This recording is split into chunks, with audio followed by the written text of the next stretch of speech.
Good evening, ladies and gentlemen. Welcome to the show. Sorry we're a little bit late today. Um, we had a little bit to go over once we got back home here. Um, we have some major updates coming out of the Middle East.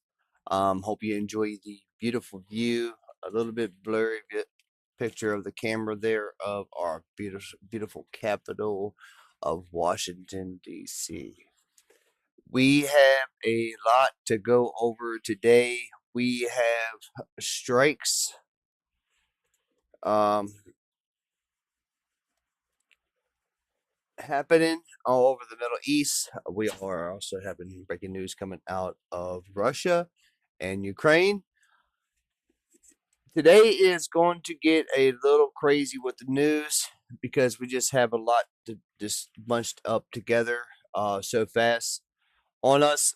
But it's okay. We're going to sit here throughout the night and actually break it all down for you. Um, if you are new to the channel and have not actually subscribed or followed yet, make sure y'all drop that follow or the subscription button. Excuse me. And make sure you hit that like button. We try to bring you breaking news and news around the world 24/7, twice a day. We're trying to get more hours in the platform, so bear with me here. We actually might be adding a co-host, so that's going to be interesting. We're going to see, but that's underdeveloped. But anywho, we will be starting polls here soon too, as well. Hope you all enjoying the polls. So we have talks coming in saying that we are talking to the right people in Iran, but they're not right there at the deal that we want to have. And and I agree that we should not agree to a deal that's going to end up having us right back in 10 to 20 years. It's, I mean, we're literally sitting here taking the risk now, and they're weak as they are. So why not actually get what we need and not take nothing less? Yeah, I agree with that. But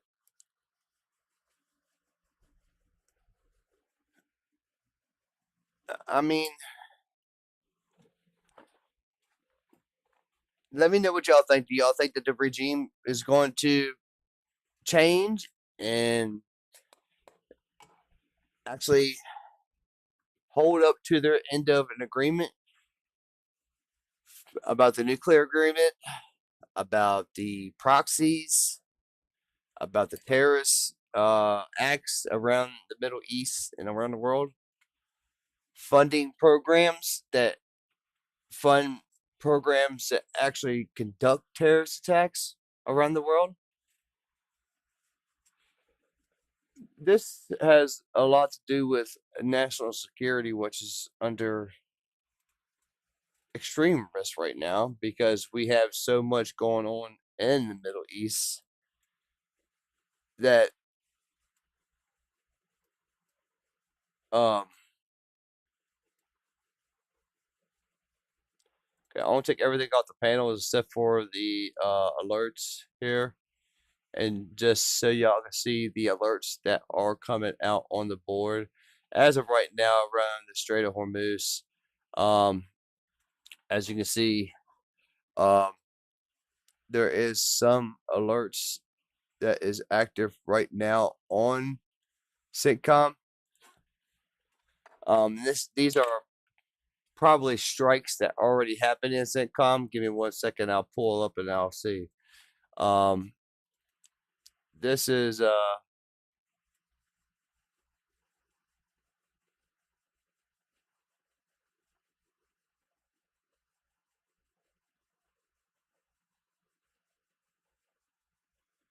is old news there. It's not a new alert. This is new.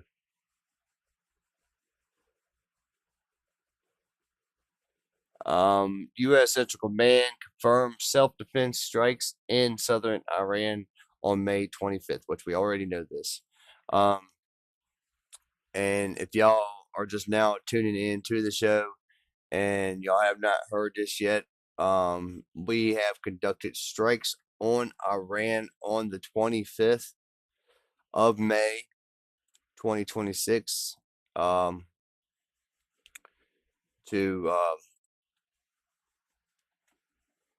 defend against the Strait, for the drones that were shot down, should I say, and as well as them lobbing missiles at everybody while the ceasefire is still undergoing.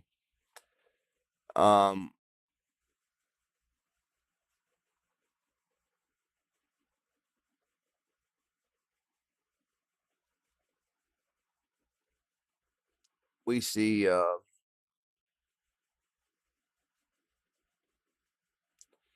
that's not it.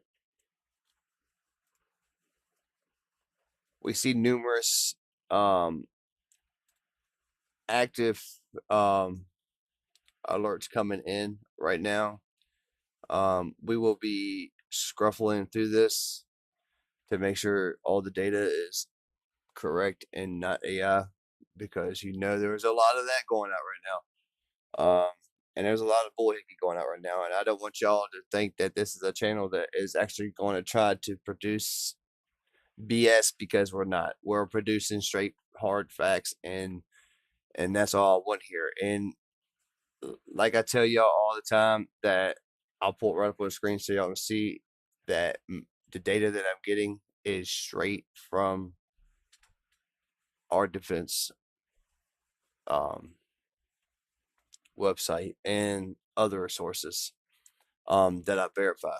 But anyways, other than that, we do have some crazy news coming out of Iran, and we got crazy news coming out of Israel, and also out of Enforcer, and I'm coming to you by Enforcer Matt.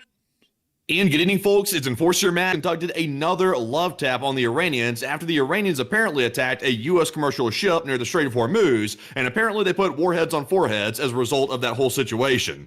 We've also seen that Moscow and several regions of Russia are now struggling with further gas shortages as they are spreading across the Russian mainland. And also, get this is a very big one today. Russian forces have just started retreating near Zaporizhia from the front lines due to the recent attacks. And we have very large news, and it's good to see you all once again. And of course, we're going to be covering the past 24 hours of the news from around the world, as we have been able to hear of significant developments that have just unfolded right before stream, as the United States of America has turned more into s'mores within the area of the Strait of Hormuz, and have cooked up a couple of more IRGC members near to the area of the Bandar Abbas International Airport. We understand that this action was taken by the United States as a true defensive action today, according to statements that have come out at this moment, as the Islamic Republic of Iran conducted a one-way attack drone strike on a U.S. commercial vessel. Hey, just to let y'all know that phone lines are open. The phone lines are open, 540-251-7687. Again, that number is 540-251-7687. Call in, talk about the show, call in for shout outs, or just call in and ask questions. Vessel that was somewhere within the area of the Gulf of Oman, the Persian Gulf, or the Strait of Hormuz. We're not entirely sure which at the moment, but in response to this, the United States of America then targeted and destroyed the forces that apparently launched the drones at the vessel, which were based out of the Bandar Abbas International Airport, or specifically the 9th Flight Wing of the Iranian Air Force's air base, which is also at the exact same airfield. Additionally, we've also been able to hear that as of today, the United States of America has now re-envisioned its concept of the Strait of Hormuz, and instead of working to reopen the Strait of Hormuz as quickly as possible, possible, the president is now saying that it is completely pointless to reopen the Strait of Hormuz, and it's not even our problem. We have also been able to hear additionally that there's been other significant developments on the U.S. diplomacy end, but the Iranians have made it exceptionally clear today that they will not be reopening the Strait of Hormuz in the current circumstance, and they will only be allowing vessels through that are of friendly nations, which is basically just China. We've also been able to hear additionally other reports out of the Bandar Abbas area of the U.S. strikes that were conducted within the area, and it does appear that at the moment the strikes were somewhat significant. We've also been able to hear that the Russian Federation announced that they will not be returning any of their nuclear personnel back to the Bushehr nuclear power plant, at least for now, because they consider the workplace to be somewhat hostile. We've also been able to hear as well that inside of the area of Israel, a Hezbollah rocket attack was conducted within the northern region today, and the Israeli Air Force has conducted airstrikes on the city of Tyre. I gotta say, the Hezbollah forces are certainly running out of rubber the way the Israelis keep hitting that tire. We also have been able to hear additionally that there's been other significant developments within the southern front in Ukraine, as the Russian Federation is now in an active retreat in several areas of the front. While these retreats are not breakthrough advances by the Ukrainians, and the front line is not going to be crumbling quite literally overnight at the moment, there is enough of these retreats that have happened over the past 48 to 72 hours that it's starting to become fairly clear that the Russian supply side situation in the southern front is generally desperate even at this moment right now, and the expected stockpiles of munitions and supplies that we believe the Russians to have within this area were far smaller than anticipated, and the supply woes and damage being inflicted by Ukrainian long-range strikes is already creating a actual situation that is coalescing on the front lines right now and is leading to the Russian Federation being slowly pushed back at this moment by the armed forces of Ukraine. At the same time, significant attacks have also been shown, and the aftermath of them within Crimea and the southern region of Russia, with drone footage coming out from last night's attack on the port city of Tuapse. We've also seen that many Russians in Taganrog are apparently infuriated now because Russian air defenses last night did misfire and ended up slamming a couple of missiles down into the city blocks of Taganrog, which may have been the explosions that we were watching yesterday live on air. We've also been able to additionally hear that not only is that going on, but fuel shortages are now gripping the entirety of the southern front as well. In some places in Crimea and Melitopol, there is quite literally no fuel whatsoever that is reaching any of the gas stations within this area, which is now raising the question as to whether the Russian army has any gas to operate off of as well within that area. We've also been able to hear that the United States of America has announced today that they have an invasion force ready to land in Cuba, and they've apparently selected this one little spot right here called the Bay of Pigs for the hypothetical invasion that will be happening here in the future. We've also been able to hear of other significant developments that have been going on around the region, including significant strikes on Russian flotillas within the Caspian Sea, and we've also been able to hear that the Swedes are now preparing to send the Gripens to Ukraine. Zelensky has also sent a letter to the President of the United States on Memorial Day requesting the provision of Patriot air defense systems and missiles due to the fact that the Ukrainians are beginning to run dangerously low and do not have an indigenously built design that they can field and operate themselves. With all of this in mind, we are going to be getting through the news today, starting with our largest stories first, and then moving our way on down into the smaller stories throughout the night. But at this moment, we actually have breaking news coming out on air. So, Matthew, what do we got? All right, so the U.S. has taken some action against Iran just right now. It's not a military attack on Iran, but it looks like we're taking economic measures against the new Persian Gulf Strait Authority, which is the Iranian pretty much made-up fantasy body that controls the Strait of Hormuz, or at least they claim to control it. Apparently, the U.S. just sanctioned that Gulf Authority, and they're saying that it'll apparently cripple it, at least economically, but it's a brand new organization. But we are hearing about that right now, though. The Treasury website is showing that as well, so that is official at this point. So it appears to be they're going to try a financial route first, which is kind of a strange thing to do because I'm not really sure if that authority really even has money to sanction at this point. So I'm not totally sure. I think that might be more of a symbolic move than a real move, but Enforcer, what say you? I wanted to say, I don't really know why we even did this, because this is legitimizing the existence of the Persian Gulf Strait Authority, which we could have just ignored and pretended like it didn't exist and have any legitimate power. Leveraging sanctions against this authority is now showing that we recognize this as an existent force within the strait that requires action in response. So as far as foreign policy is concerned, this isn't really a good look, because we're basically acknowledging the existence of the Persian Gulf Strait Authority instead of denying that that it exists altogether and operating off of the concept that it doesn't, and any attempted exertion or control over the area would be an illegal one, considering that's occurring in an international waterway. So now at this point, we've moved the argument, actually, with this breaking news that just came out. We've moved the argument from Iran doesn't control international waters because it's illegal to Iran does control international waters, but we don't like that, and now we're going to sanction them. That's not really a good negotiating or arguing position to work off of, at least for us. Yeah, I would say not. That's kind of a shocking move, actually. I wasn't really expecting that, but apparently decided to go through with it. We are expecting that the Treasury Secretary will be making a statement about this either later on tonight, possibly, which could be a little bit questionable as he usually doesn't come out this late at night. But we might hear from him tomorrow morning about this. So maybe we'll hear the thought process behind why they did this, because it is a little bit, a few question marks here about why they would even go through this trouble. So we'll have to see. Man, this is insane. We never even recognized East Germany throughout the whole of the Cold War. The U.S. literally gave no legal recognition of East Germany, but we will give recognition to the Piddly Iddly Boat and Fast Attack Boat Authority in the Strait of Hormuz. It make sense. It doesn't make any sense. I don't know why we just did that. Honestly, folks, this is a pretty big foreign policy blunder right here.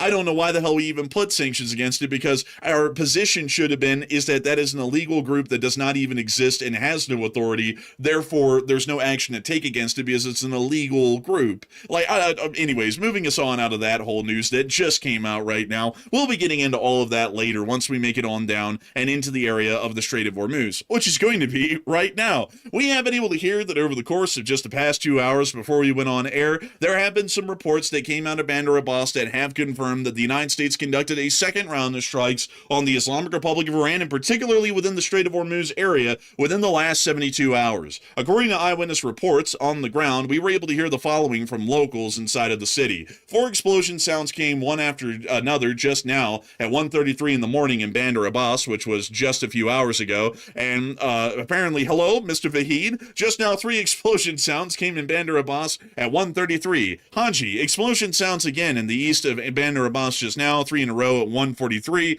Hello, Vahi, 1:33 at night, just now in Bandar Abbas, the sound of 3 explosions came towards Behesht Bandar, probably again like the previous time, the airport area. So at this moment in time, it appears that everybody was in conjunction, that this was explosions on the area of Bandar Abbas. Also, by the way, I forgot to mention this is a transcript. I just saw Matthew clarify that chat. Yeah, this is actually messages from an eyewitness that's on the ground speaking to another source that generally covers the Iran topic, and FiTux reposted what they put out from their chat log. So that's a direct message feed right there from somebody that's actually in Iran.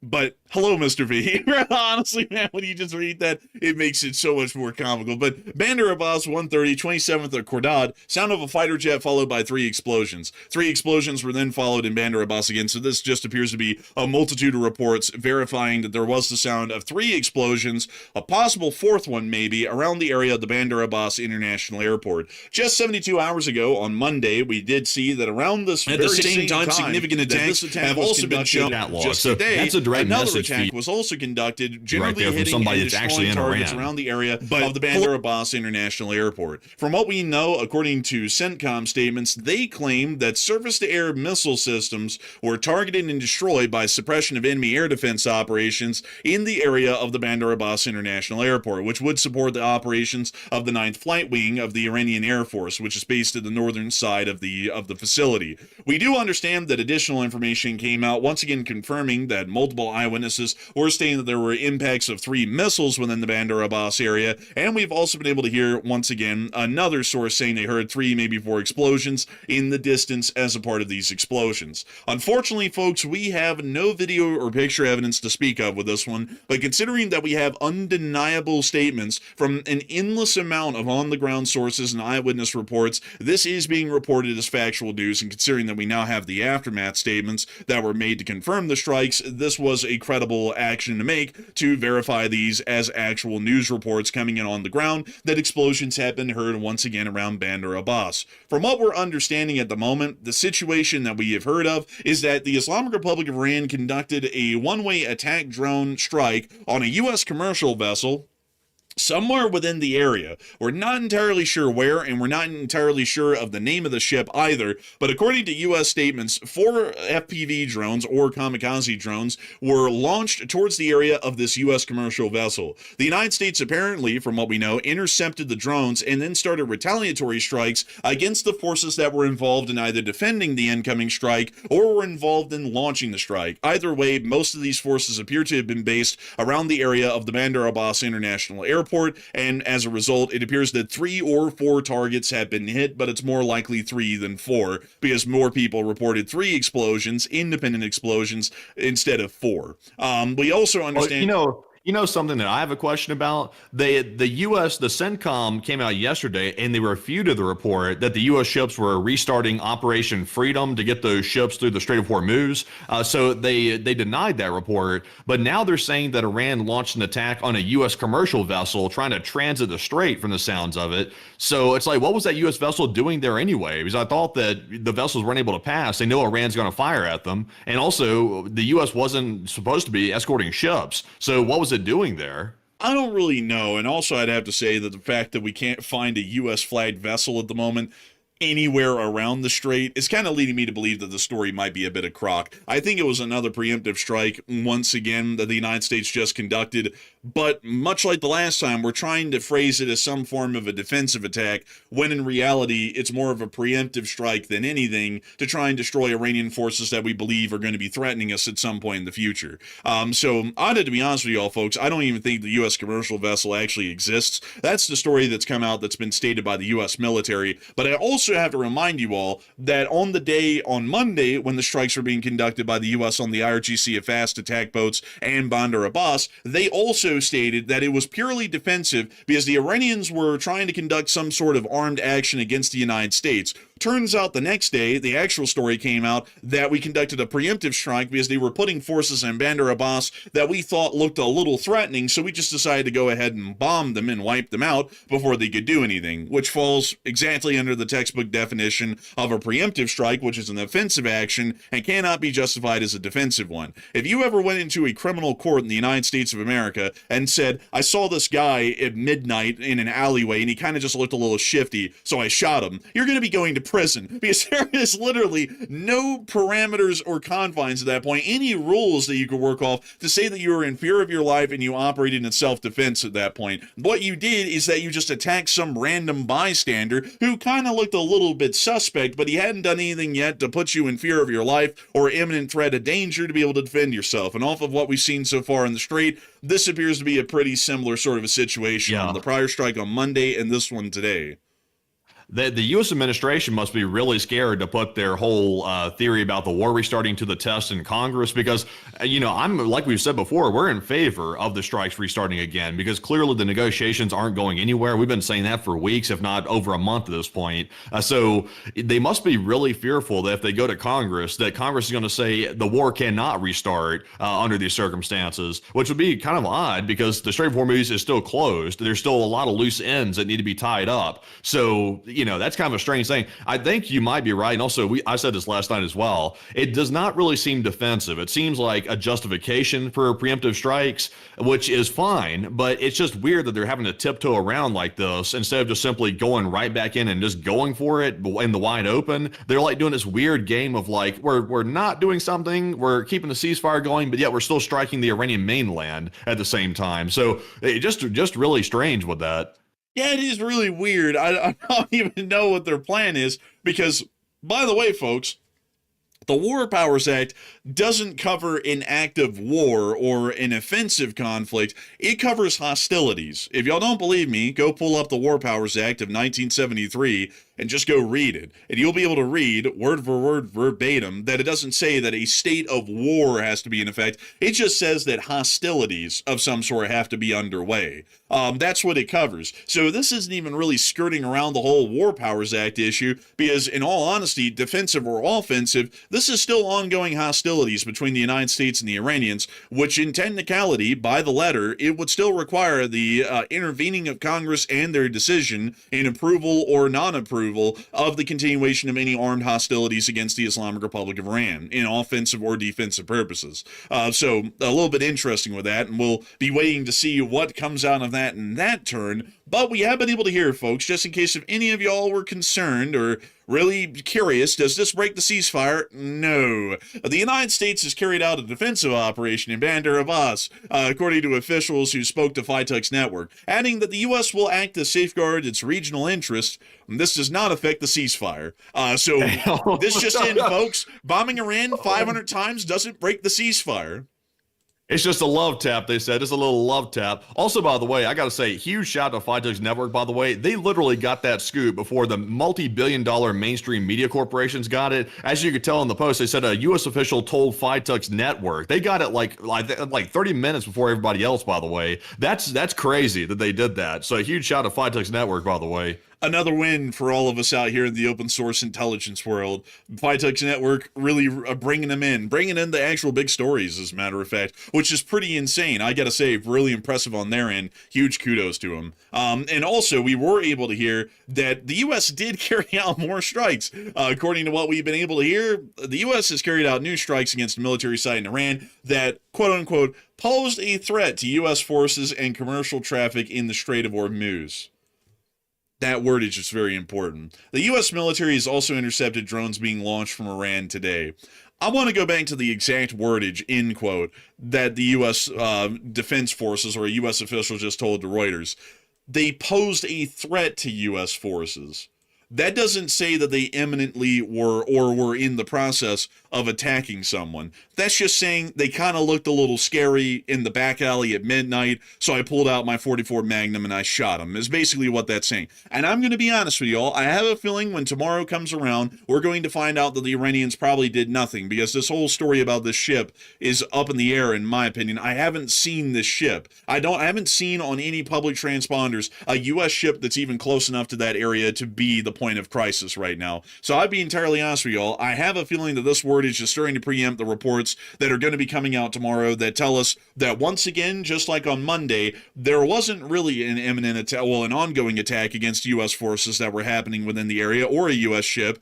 It's just that we felt threatened and so we bombed them again. And just to make it clear, folks, it's totally fine if that's the case, to preempt the reports. But the problem is that you can't have your cake and eat it in this scenario. Either the Iranians are a threat and we're resuming military actions and the conflict is back on hot and heavy, or it's not, and we're not firing at them. It's one or the other. We don't get to play some sort of weird middle ground, and honestly, it'd be a lot more beneficial for us to just come out and be honest at this point in the U.S. government and say, the Iranians pose a threat. There's no way to negotiate with them. We have to bomb them, and we're going to be bombing them. And that would probably be the better way to go. But you got to admit, though, like right now, like I guess this is better than nothing, because even if the ship story isn't accurate and the U.S. is simply just manufacturing that story to have a defensive justification for striking the Iranian mainland, I would say it's better than nothing. So also, it appears to be that Iran's really not retaliating to it to a large degree. It sounds like the Iranians are just kind of sitting back and taking the thrashing that the U.S. is conducting near Bandar Abbas.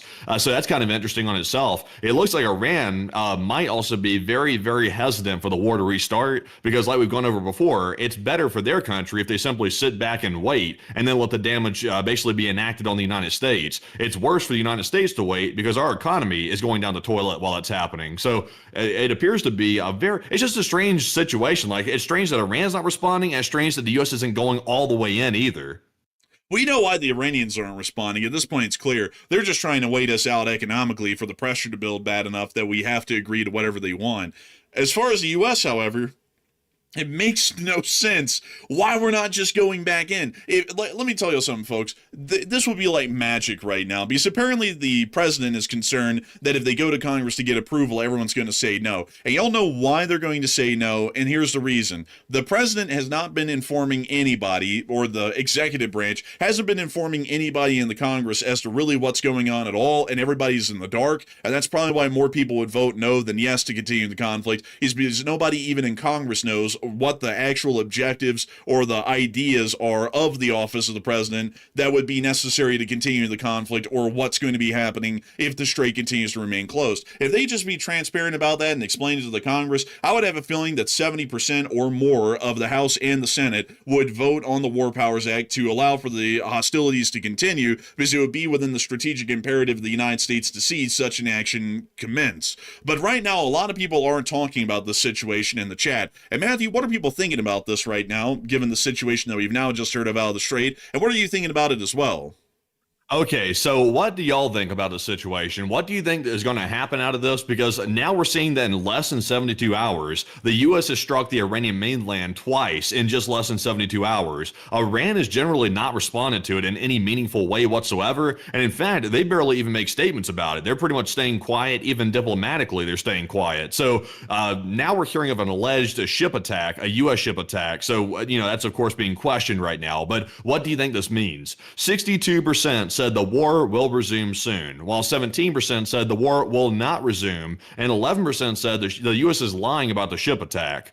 And, I have some questions about the ship attack. I'm not going to say it's completely false yet, because maybe some more information comes out that says it's true. But right now, there's a lot of loose ends with that whole story about the ship attack. Also, yesterday, there's a lot of loose ends about that, too. So also, I'm about to get some breaking news here in a second, by the way. But let me finish this poll out. I would say the war is probably not going to resume, at least in the short term. But I might be wrong on that, because it sounds like breaking news is coming out. But Enforcer, what's your take on the poll while I try to get this breaking news? All right, and it sounds like Matthew is starting to get really there's I got breaking news.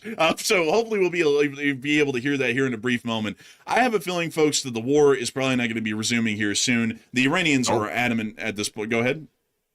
I think we better hold off on your analysis, because I think we might be proven wrong on the spot. Kuwait is currently being attacked, it sounds like. They're currently under an alert, and sirens are going off all over the place inside of Kuwait. So that's happening right this second. So, of course, the primary suspect is Iran, of course. So we are seeing an active situation happening in Kuwait, waiting to see if other alerts are going to pop up. Also, a huge shout out to Ms. Diesel for alerting me to that, by the way.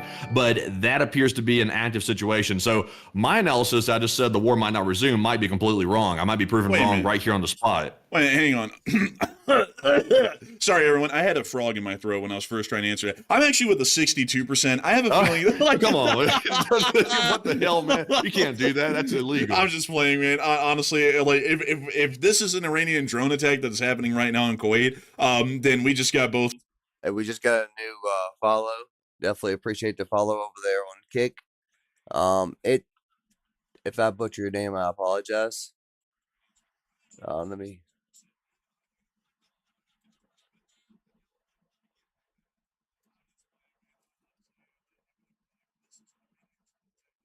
Oh, it's Lee and Van.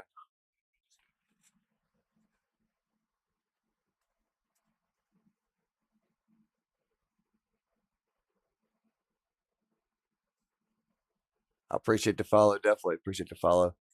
We have breaking news coming in that, like he was saying, that Kuwait was actually attacked. Not sure about what or where, but they was just recently attacked. Just now as we speak. Proven wrong on our analysis. We're going to have to eat our foot, because honestly, the smart thing right now for the Iranians to do would just be sit back and do nothing. But it sounds like Kuwait's now under attack.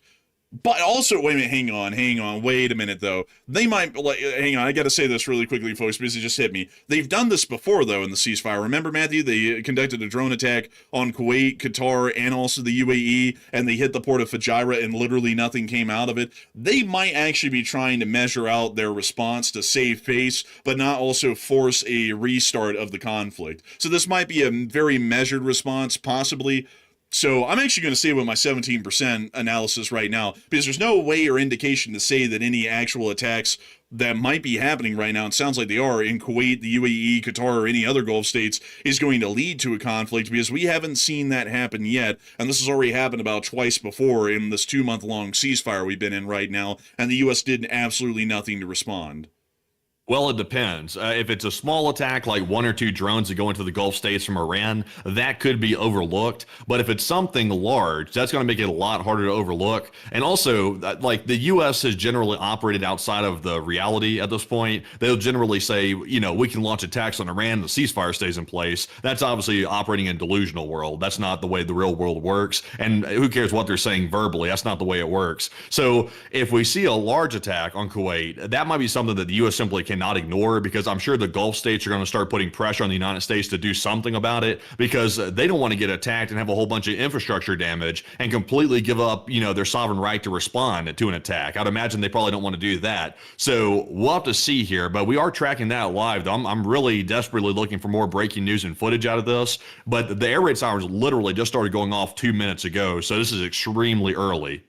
And let's see, what time of day would it be over there? Well, it's morning. It's well into the morning at this point over there. I would say probably 11 right now in the day. Not entirely sure on that. It might be 10 or 9 or so in the morning in Iran right now and in the Middle East. But it certainly does appear that at the moment, we're probably going to be getting some pretty significant indications. We're already seeing them out of Kuwait. Though there might be a Gulf-wide drone attack that's ongoing right now.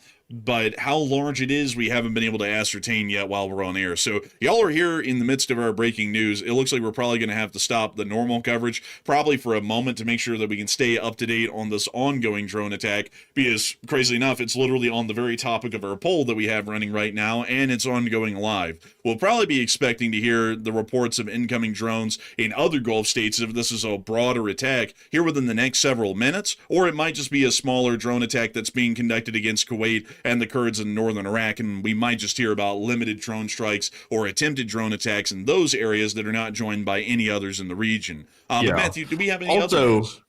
Yeah, also, by the way, you can show people an image if you haven't. I haven't been watching the screen, sadly, but if you want to show people the alert that went out, I have reposted that. There is a alert here in English and also obviously in a foreign language here. I believe that's Persian, Arabic. Yeah, there we go. But we can see here, there's the alert on the screen. I'm currently seeing here that apparently the officials in Kuwait have not issued any details about this. The details are extremely sparse.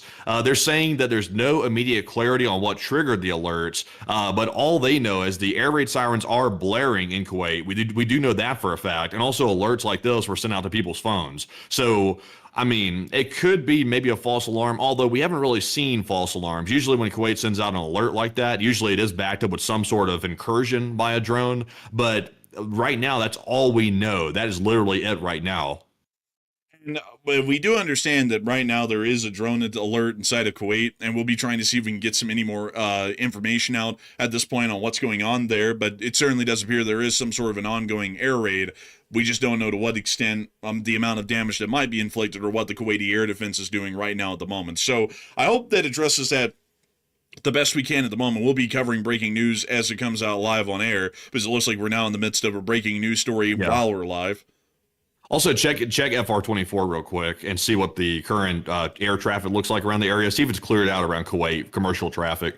Oh, no, actually, there are a couple of aircraft on short final right now for the runway at Kuwait International. There's a Jazeera Airways and a Kuwait Airways aircraft that are currently landing right now. So it doesn't look like click the airport. Click the airport and see if you see any information about delays or anything like that. So I'm not really seeing anything on here. So if it says no disruptions, at least right here on Flight Radar. I'm not sure if maybe it hasn't had a chance to update. It's literally like, less than 5 minutes ago. That could be possible as well. But it looks like they haven't diverted flights yet. So that's interesting. That is really interesting, especially considering that they have a wide-bodied 777 coming in. That's probably got a lot of passengers on it. That'd generally be a pretty big threat to have just flying into an airspace in the midst of a possible ongoing attack. But it doesn't really look like any of these I don't know, maybe it's a false alarm. Maybe, but Iran did vow to retaliate. They said they were going to do something. They did say that the other day, but that was generally met with silence after that. So maybe this is their retaliation, or maybe it is a false alarm. We'll find out here in the next 10 minutes. I mean, yeah, we'll definitely be finding out here soon. We'll just have to wait and see, I suppose. But moving us on out of that news and back into the Strait of Hormuz to keep covering everything else that we have today while we're watching this news unfold. We haven't been able to hear today, folks, outside of the whole strikes on Iran, don't break the ceasefire, that the president of the United States, everybody, has revisioned the foreign policy. Let me remind you all what we're working with. The Strait of Hormuz matters. The Strait of Hormuz doesn't matter. We'll reopen the strait. We're not going to reopen the strait. We're going to bomb the bridges and all the people in Iran. We're not going to do that. At the request of Pakistan, the Strait of Hormuz doesn't matter. We're going to open the strait. We're going to close the strait. We close the strait on top of the Iran's closure of the strait. We're going to open it. Now, today, the Strait of Hormuz does not matter again. According to the president, we don't need the strait. So that's the farm. What?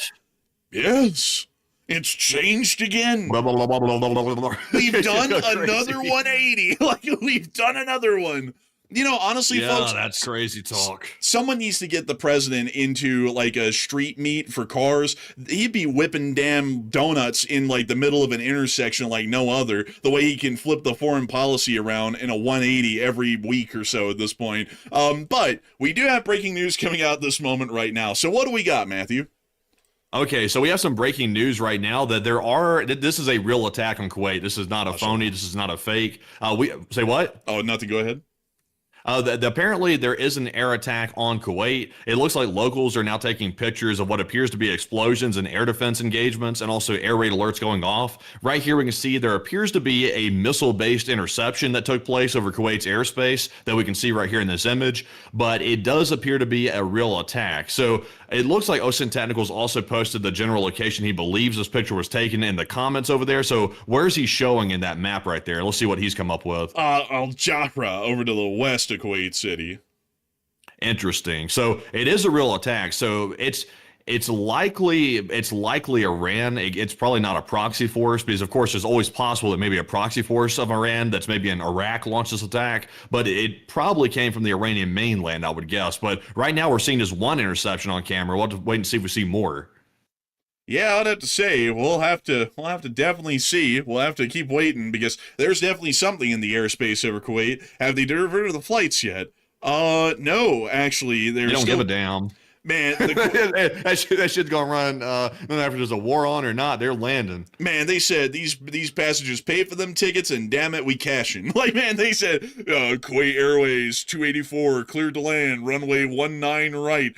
Like, man, damn, I tell you, man, the Kuwaiti Airlines, they don't play. They're gonna get you into the airport even in an active war. Big kudos to them. But anyways, moving on from that and back into the news out of the Strait while we wait for more breaking news to come out. We've also been able to hear the following today, according to N12, which is an Israeli source, so take this for what it is.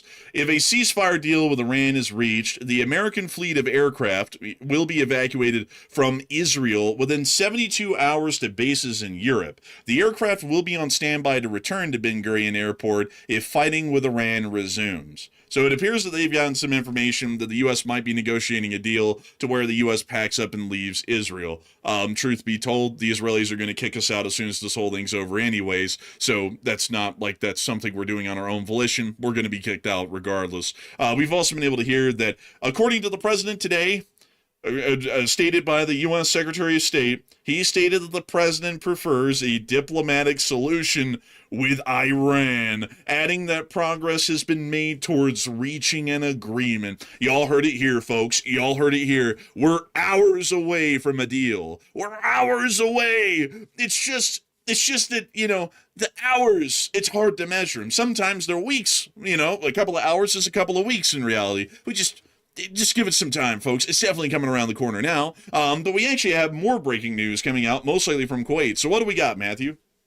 Okay, so we've gotten our first official statement here from the Kuwait Army. Also, a huge shout out to Ms. Diesel once again for passing this on to me because I hadn't seen it yet. But it looks like the Kuwait Army's issued an official statement, and here's what it says. It says, Kuwait air defenses are currently responding to hostile missile and drone threats. The General Staff of the Kuwaiti Armed Forces confirms that any explosions that may be heard are the result of air defense systems intercepting hostile targets. The public is urged to adhere safety and the security instructions issued by relevant authorities. So they are confirming they are definitely under attack. They say missile and drones. So it appears to be not a limited attack. It appears to be a larger scale attack from the sounds of it, because if it was smaller scale, we would not be hearing about hostile missile threats, most likely. So it appears to be both of them. So we could be seeing here possibly the reopening of Iranian attacks on the Gulf states. It appears to be these attacks are limited to Kuwait right now at the moment, but I'm surprised because usually when Iran does this, they love to lob a few at the UAE because they have a real bad bone to pick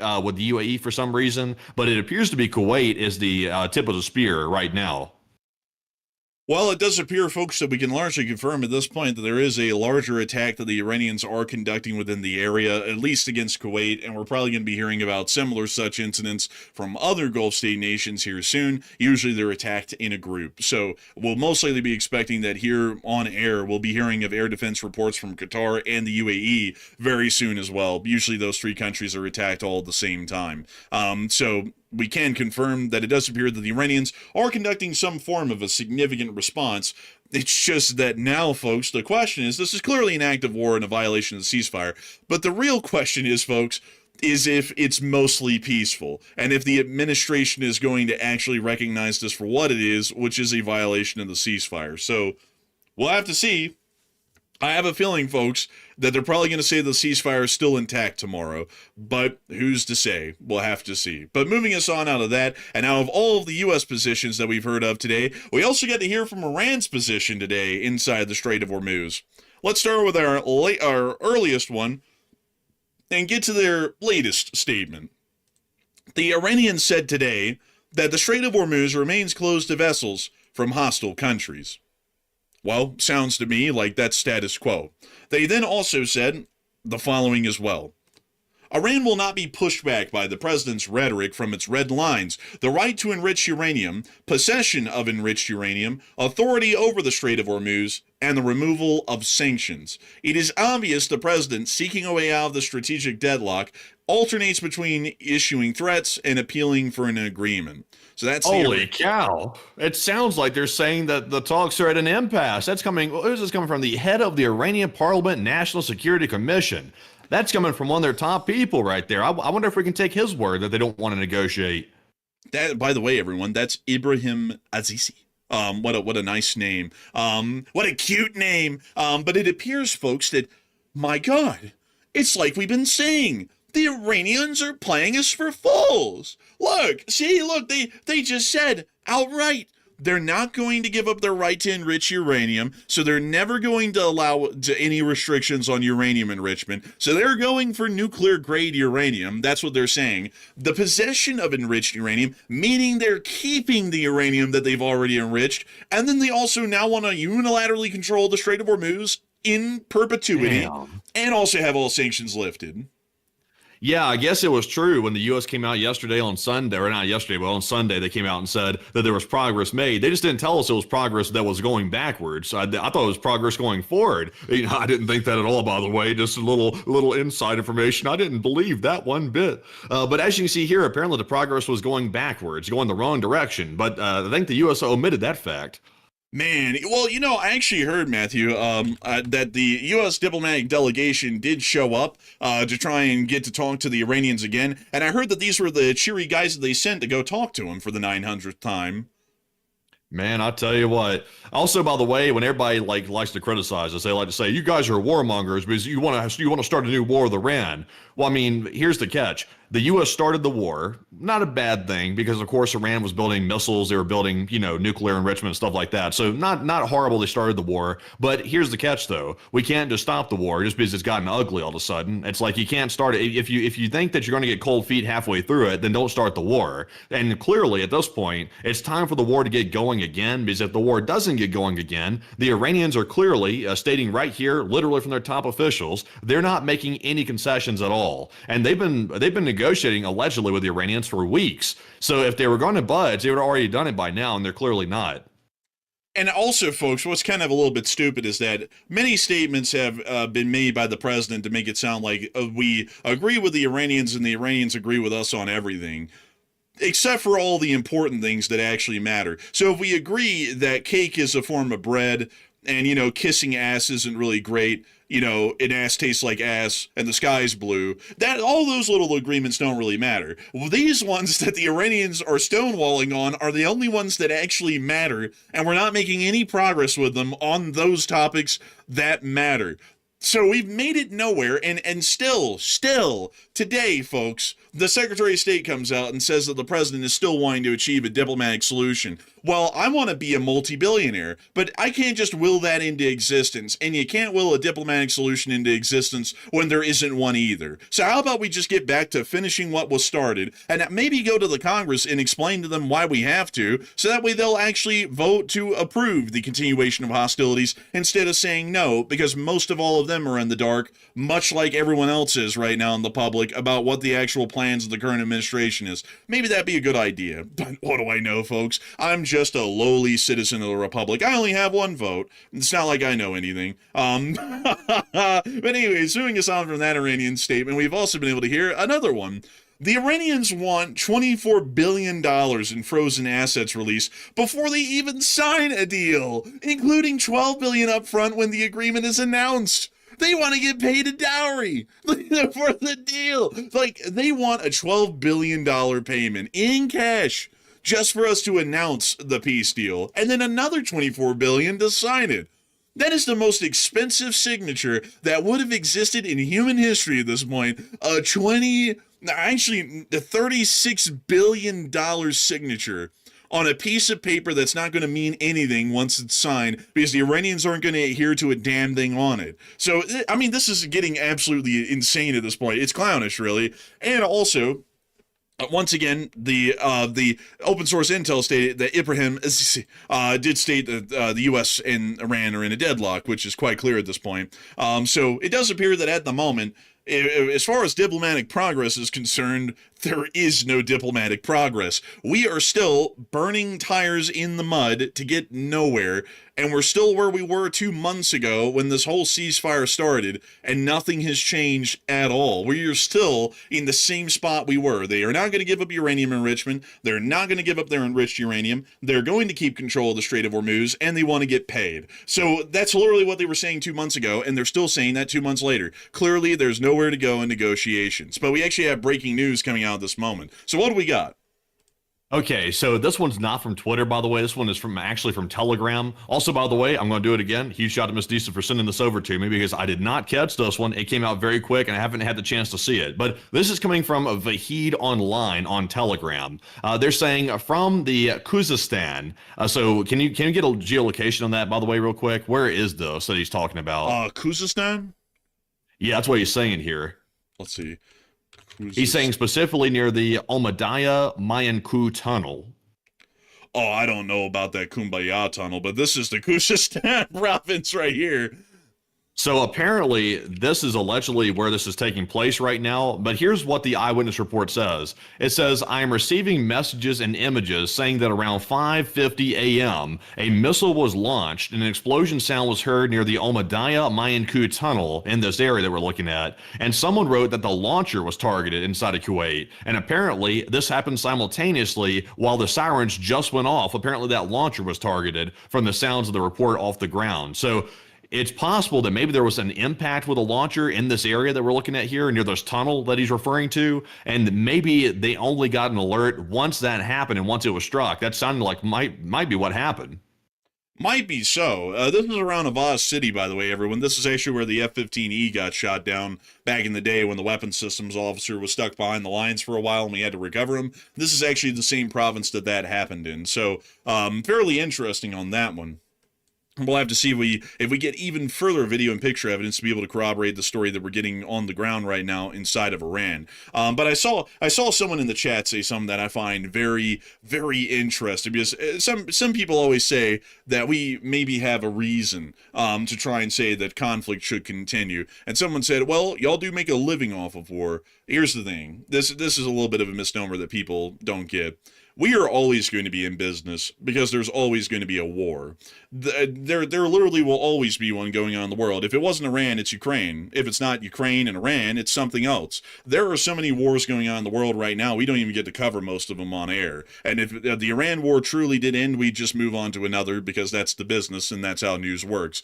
The thing is, though, is that being an American and looking out for American interests, letting a sworn enemy of the Republic take control of a vital waterway where they can economically starve us to death isn't really something where we get to deliberate and have different opinions on whether that's good for the United States or not, because that'd be like saying, let's let Nazi Germany control New York City and all of the major ports on the East Coast in World War II, because clearly there's nothing wrong with that, and that's not going to do us any harm. The thing is, folks, is that there are things that are clearly not in the strategic interest of the United States of America, and letting a mortal enemy of the United States control the most important waterway in the world for the shipments of oil globally that keeps the global economy stable isn't really something where you can have opinion that that's not important. That is important. Any major trade route in the world is important, especially for it to be open for use in trade for us and our allies. If it's not, then we're going to be losing a great deal of money. And when we lose money, folks like you, like the person who said that in the chat, might get laid off from your job because the company that employs you is probably going to be running in the red, and they're going to be trying to trim their overhead so that way they can keep their company afloat, meaning that you're going to be the one suffering from this all in the long run. That's why we don't want the Iranians to control the Strait of Hormuz. The Iranians aren't going to give it up, so that means that war is the only recourse. War is the recourse of failed diplomacy, as some people have said in some historic quotes, and that's what this is. It's nothing about loving war or wanting war, but if the Iranians aren't willing to give it up peacefully, then war is all we have to get it back, and war is what we'll use. And also, you know, the people on this channel here, like, y'all remember what's happened because y'all were here to watch it being covered live. But it seems like a lot of people, like just general everyday Americans, have like short-term memory loss. Hey, just got a followed by it's Layla and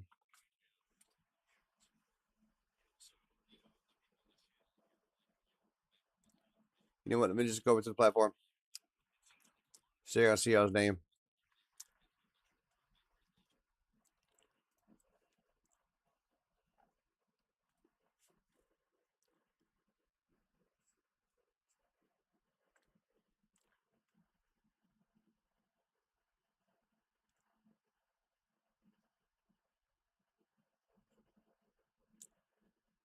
Oh, it's Layla and Rusty Plant. I got that right. Appreciate the follow. We also do live call-ins and live shout-outs here on the show. So if y'all want to get your voice heard, or if y'all want to do shout-outs to your loved ones or anything like that, share the channel. We're on every day. Or something. It's like they've forgotten that just a month or two ago or something like that, the Iranians wiped out 40,000 of their own innocent civilians for merely protesting the oppression that they're constantly under. They just wiped them out, literally took machine guns to the streets and just started mowing civilians down by the tens of thousands. And that just happened 2 months ago. And there was the whole thing about the U.S. going to help and stuff like that. So there's a lot of other like secondary aspects while we should be dealing with the situation right now, other than just the Strait of Hormuz. The Strait of Hormuz is taking the headlines because that can cripple the entire global economy. But there's another aspect to it as well, that literally civilians are getting mowed down in massive numbers as a result of all this. And we offered to help those people, and so far we haven't. Yeah, that's also another thing. That happened, by the way, Matthew, 5 months ago, crazily enough. That's how long it's been. Holy moly. That was in early January.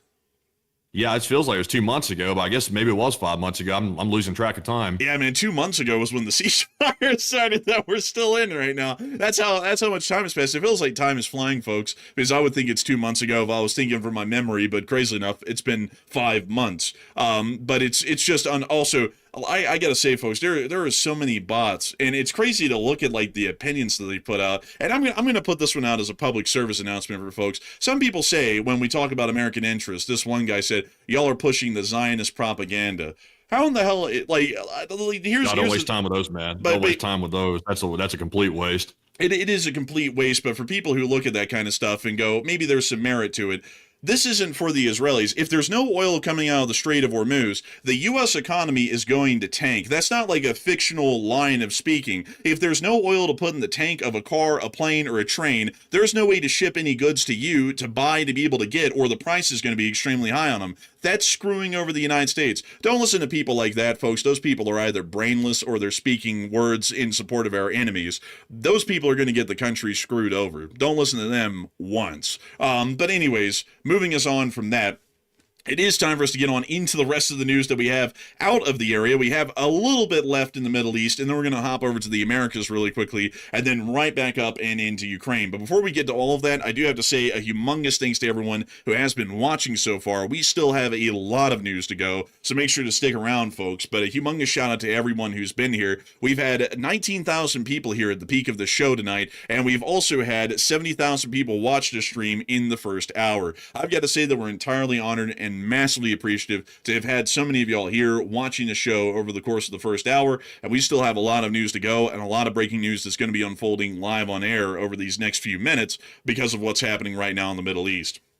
So, with that in mind, before we move on into the rest of our news, I do want to make sure that we take a brief pause and get some questions. And so, Matthew, we're going to be getting 3 questions, by the way, folks, but Matthew, what do we got?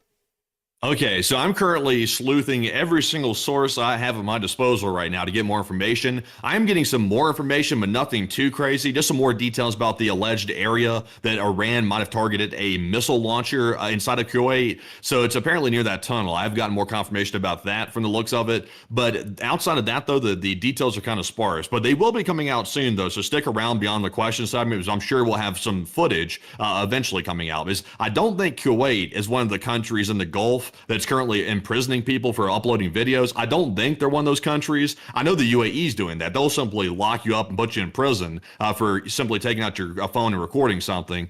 So apparently Kuwait's not. So we might be getting some video here pretty shortly. But jumping into our first super chat, though, in the meantime, while we wait for that breaking news, this one is going to go to none other than Deniable Ghost. And thank you very much, Deniable Ghost, for that massive $200 support, by the way. The largest one of the night. That's extremely generous support. And we do appreciate that. It does keep the channel running. And the Ghost said, last night you guys laughed about the bus that was speeding down the highway of burnt gas trucks. Did you notice that the bus was squatting in the rear and they are designed to run level even with full occupancy? And also there was a 6-wheel flatbed empty military truck in front of it. Yeah, I did. We did notice that. Yeah, that's actually true. We noticed the bus was like squatting in the back. We made fun of that a whole load on air because that thing had that Carolina squat going on a bus frame, and you just don't see that kind of a thing often. But I do have to say that the Ural that was in front of it was pretty interesting, and also, let's see here. Hey, generally, that would be my answer to your question. So, humongous thanks to you for that unbelievably massive support and helping this channel to keep it running, Deniable Ghost. Because humongous support like that helps us to keep this channel running, helps us to keep it on air, and helps us to keep covering the news. If it wasn't for folks like you, we wouldn't be able to make this channel possible, and we wouldn't be able to keep it running. And it's an incredible and amazing thing to know that folks like you continue to support this channel so that we can keep this kind of coverage on air all day, every day, 24/7. So, a massive thanks once again, and we're on to the next one. And our second super chat here is going to go to none other than Truckin' Chef, who also throws in a very generous $50 support. And thank you very much, good sir, as well. And Truckin' said, true and proud American spirit, an awesome job, Enforcers, as always. Shout out to the Enforcers, Leaf Spring Army, and thank you, and take one from the chat. And thank you so much for the incredible support and helping this channel to keep on running, Truckin' Chef. And I'd have to say, it's a tough thing to try and argue what would be best for the country and help this channel to keep on running, Truckin' Chef. Colorado, who said, how many carrier strike groups are currently in the area near Iran right now? There are 2. There is the USS Abraham Lincoln and the USS George H.W. Bush. The USS Gerald R. Ford was finally rotated out and is back on its way to Newport News or the Norfolk Naval Shipyard in Virginia. So we do understand that there's only 2 available carrier strike groups in CENTCOM's AOR at the moment, which I believe would fall under the command of 3rd Fleet. So I hope that does address that live chat incredibly well, and a big thanks to you for support, Truckin' Chef, and helping this channel to keep on running. And with that, we are on to the last question of the segment, and then we're going to be getting right back into the news.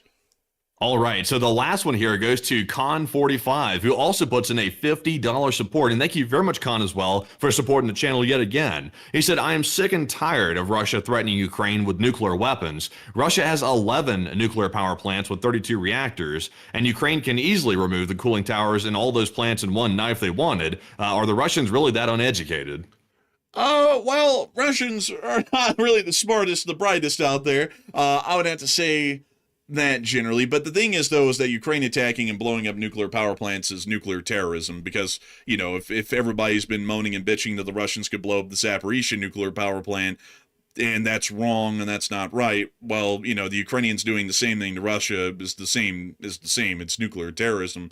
So I'd have to say that generally, that's I wouldn't really say that that's kind of a proper analysis, really, because I get where you're coming from there, but that's still terrorism. That'd be like saying, oh, well, the U.S. doesn't like Iran. Well, there's 80 million helpless people. It's like, well, it's like, yeah, but that's also terrorism. And, that generally countries that have any moral compass don't really stoop to, just the dirtiest tactics 24/7. So that's generally what my answer would be. But a big thanks to your support and help with this channel to keep on running. And before we move on into the rest of our pre-scheduled news, we actually have breaking news coming out at this moment. So, Matthew, what do we got? Okay, so go check Flight Radar 24 real quick. It looks like the airport at Kuwait International might have just started sending aircraft into holding patterns from the looks of it. Let's see if that is the case. Well, I'm not seeing any aircraft in the sky. Is there any filter on right now for a commercial? Actually, just to clarify this is the past 2 planes that we actually saw in the air that we saw and covered. That's the exact same flight, Kuwait Air 284 777. So this is old. Okay, yeah, I was just making sure. That's why I was wanting to double check on Flight Radar for that. But yeah, it does appear that those aircraft landed, so that appears to be not true at the moment. Also, but click on the airport. Are we seeing any delays or anything being noted here on this thing under disruptions? No, not at the moment. Wow. So, okay, Kuwait's just balling out. They said, we're under attack, but we're not stopping. We're leaving the airport open. So it looks like the airport's wide open still. So that's kind of wild in the midst of an attack. Is there something beeping on your end? Yes, there's somebody backing up into a parking spot out here, and they're taking their sweet time doing it, too. I heard that the whole time you were talking, bro. I just heard beep, beep in the background. I was like, what the hell is that? Folks, excuse me. That's actually not somebody backing up into a parking spot. That's actually my breaking news alarm going off on the side, actually. I'm sorry.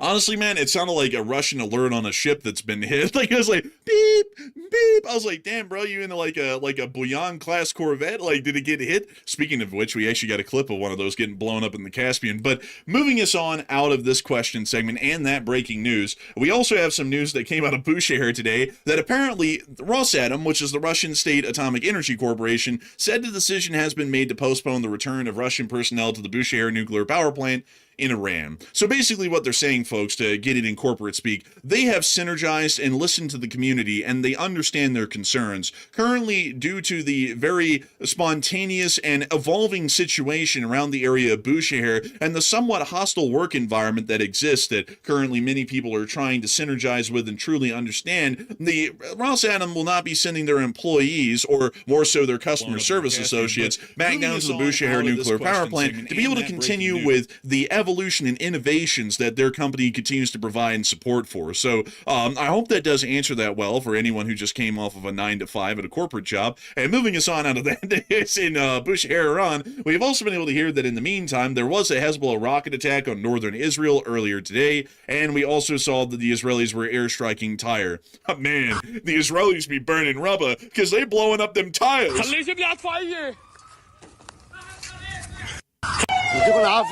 this clip. Bro, is this the policeman filming?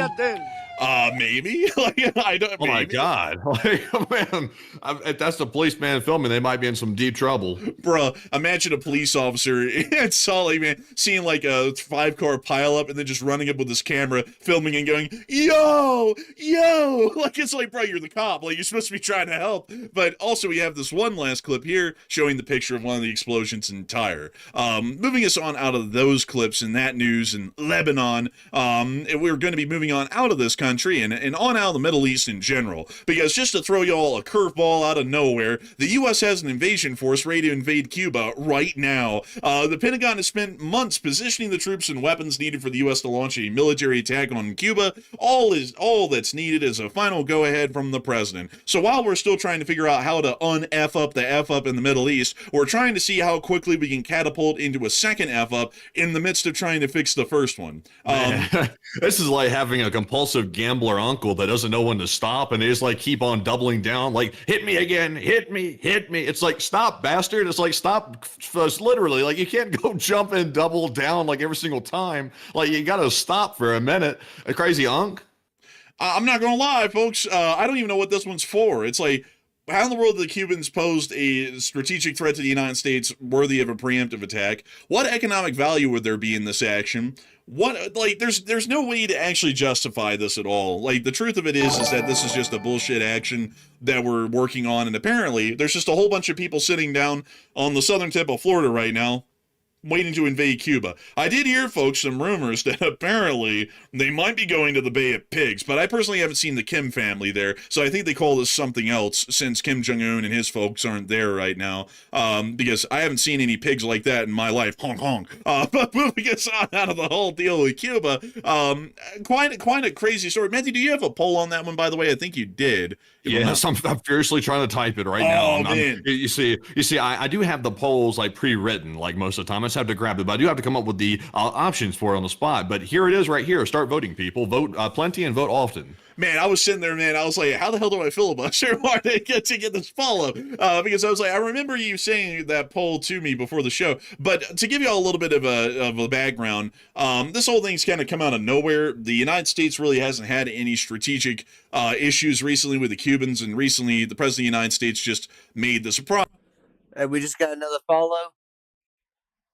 It's Leela and Smoke. Smoke's Vent. If I misspelled that, I apologize. I definitely appreciate the follows, y'all. This is amazing. I really appreciate it. This is 3 follows within 30 minutes. Let's keep it up. Let's keep the follows and the subscribers coming in. We just got some on YouTube as well, so let's keep going. I really appreciate it, y'all.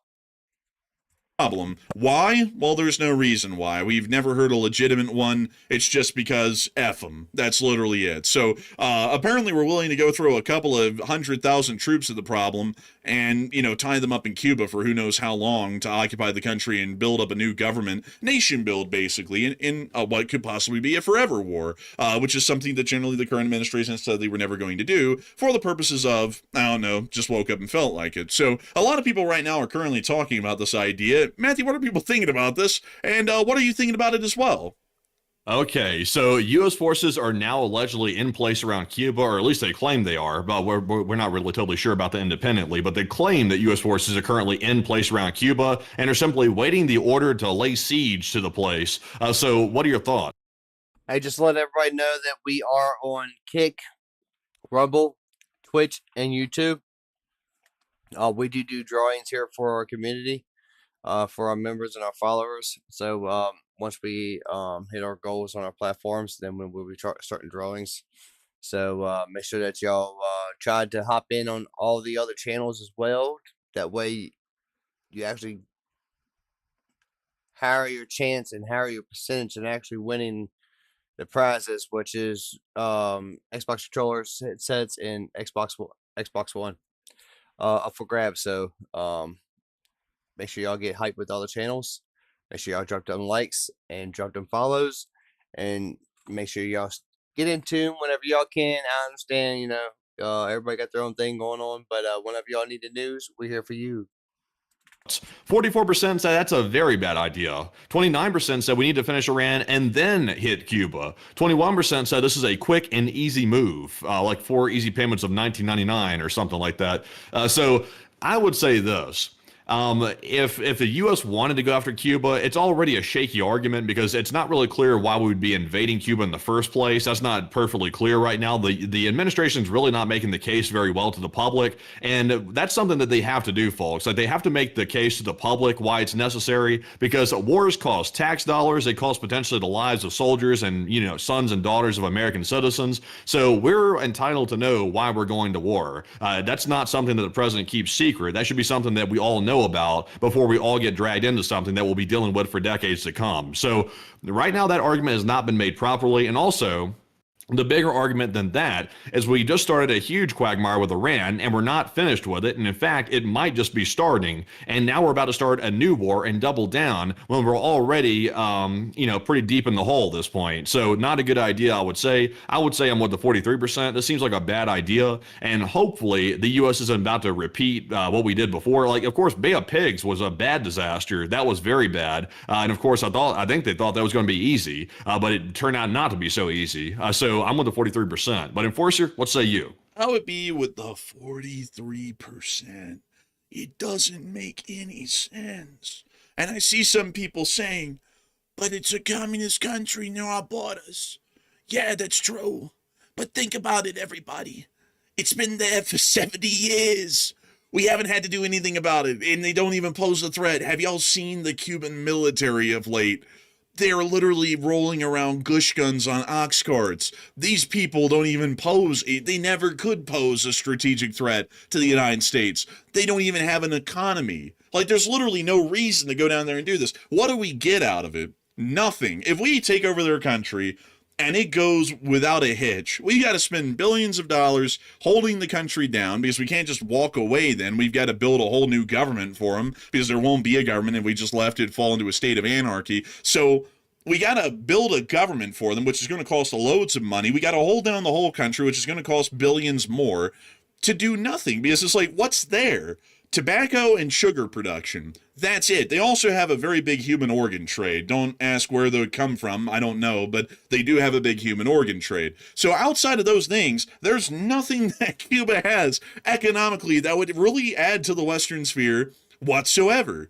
And there's also no strategic threat they pose either. So this is a completely stupid idea. I don't even know what the point of this is. And remember, everybody, it's just kind of going, like, honestly, right now, the foreign policy is just going around and trying to pick fights. Because if it's not Cuba, it was Greenland. And if it's not Greenland or Cuba, then it's Venezuela. And if it's not Cuba, Greenland, or Venezuela, then on an off chance, it might be Colombia or Panama. It's just literally just going around and creating problems to have a problem to try and somehow get a quick win, and then when that's never had, it just turns into a giant mistake. And also, I heard earlier this morning that apparently they're also declaring war on the cartel in South America as well. On top of that, that apparently came out of the Department of War this morning, but they didn't really elaborate what that meant. They simply said they're going to war on the cartels. So they're starting a lot of shit all at once. It's like, we don't need to start this much stuff all at once. Like, I know people say, well, the U.S. spends $1 trillion a year on the military, so we can start as many as we need. You know, that's how empires fall, people. Like, we have a lot of money we spend on the military, and our military is very powerful, but we don't ever want to get to the point of arrogance where we say, let's just go around starting conflicts everywhere and see how bad it can get. We don't want to do that. Man, wasn't this guy elected on the No New Wars slogan? Like, wasn't that the thing? I think we've gotten, how many have we gotten into at this point? Or almost gotten into 4 or 5? How many? I can't even keep track of it at this point. There are some wars worth fighting, by the way. Like the whole thing of keeping perfect peace all the time, that's not realistic. That never was realistic. The world's always at war. There's always people wanting to hurt each other. So yeah, you always have to go on defensive actions. Iran was one of those that could have been justified and might still be justified if we handle it properly. But we'll have to see, though. But it's just, we got to be careful, though. Like, we can't go around getting so arrogant that we think we can't fail as a country. Any country can fail. Like, you know, there's been a lot of hard lessons learned over the years by people that get too arrogant, that think they're too big for their britches, that countries like us can still learn those lessons. And I don't want to be here to learn it. Also, folks, here's how it really works in real life, to tell y'all how it actually happens. The war isn't a tap where you turn it off and there's literally, we aren't involved in anything in the world and we're just like isolationist, or you turn it on and you're fighting literally everywhere on the planet. Wars are something that you do when they're necessary, when you can't negotiate with someone or they're not willing to talk to us. So with Iran, a war would be necessary because they're never going to talk their way out of getting a nuclear weapon, and we're never going to be able to do that for them. So you have to go to war with Iran. That's a necessity. Cuba is so below us, it's like it doesn't even matter. It's just a bigger version of Haiti.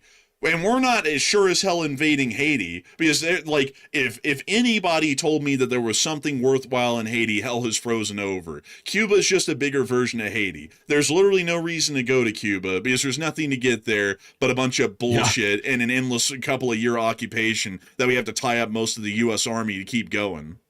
What was it? It was JFK that did the Bay of Pigs thing, right? Yeah, he was the guy. So I remember hearing that the people that were in charge of the operation said, oh, it was going to be like a cakewalk. It was going to be just so easy. Like, we're just going there. We'll just do this. Bang, bang, bang. We take it. It's over with. It turned out not to be that way. It turned out to be a big failure, by the way, that we try to forget about as much as possible. Why was that a big failure? Like, in a short explanation, why was that such a big failure, if you can say it? Oh, well, it's a little lengthy. So if we got 5 minutes, I can explain it because it's actually really interesting.